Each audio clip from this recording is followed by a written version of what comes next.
El proceso de excitación s'accelera a partir del 1568, en què es produeix la rebel·lió dels moriscos granadins i Felip II. Accentua la política repressiva, com diu Joan Regla.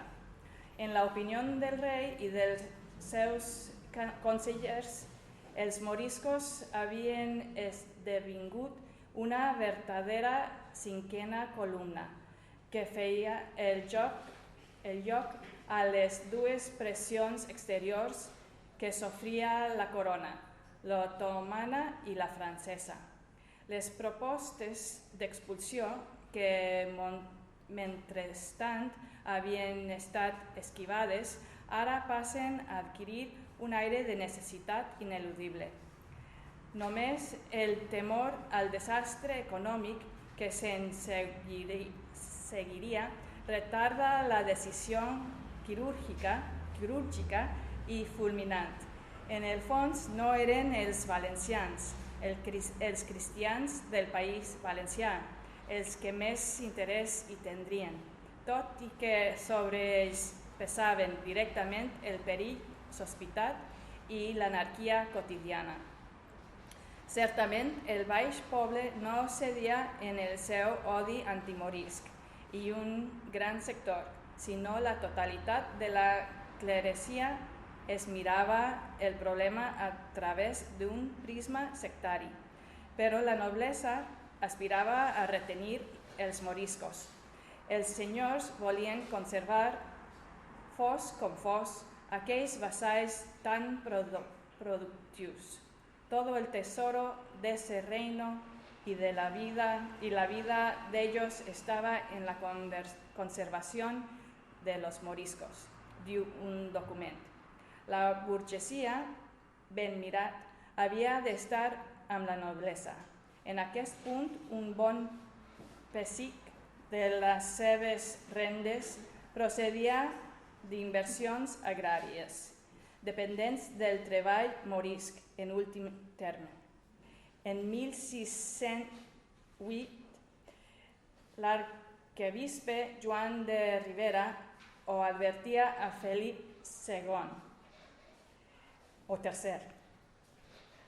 Todo cuanto son necesarios a la República para el gobierno y ornato espiritual y temporal de ella dependen del servicio de los moriscos y se sustentan de los censales que han cargado ellos o sus antecesores sobre lugares de moriscos. La camarilla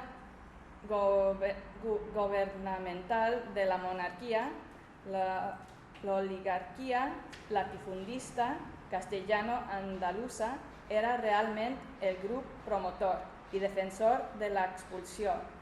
L'enorme paperassa civil i eclesiàstica que va derivar de la qüestió morisca i que omple tants prestatges dels arxius públics emana quasi exclusivament de plomes castellanes. El rei Felipe III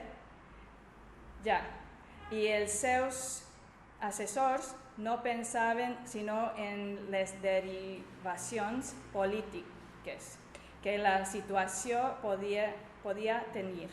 Potser també eren moguts pel sentiment religiós. La fricció, doncs, es produeix entre el clan director de la monarquia i la noblesa local, poc o molt assistida de la burgesia.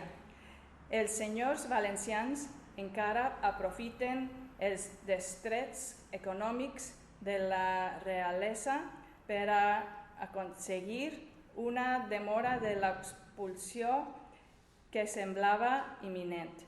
A les Corts de 1604, els valencians voten uns esplèndids subsidis al monarca i al seu valido Lerma. Sens dubte esperaven com a compensació, l'ajornament sine die del projecte luctuós. De més a més, l'Erma, marquès de Dénia, era també senyor de moriscos en els seus dominis valencians i això devia contribuir a esperançar-los. Però els esdeveniments es precipitaren. En 1609, Felip III ordenava l'exili massiu dels moriscos. Allò era la ruïna. Els 100 anys escassos transcorreguts des de l'endemà de les Germanies concloïen llur trajectòria parabòlica. D'una calamitat i l'altra hi havia hagut uns moments brillants. Ara el cop era més dur.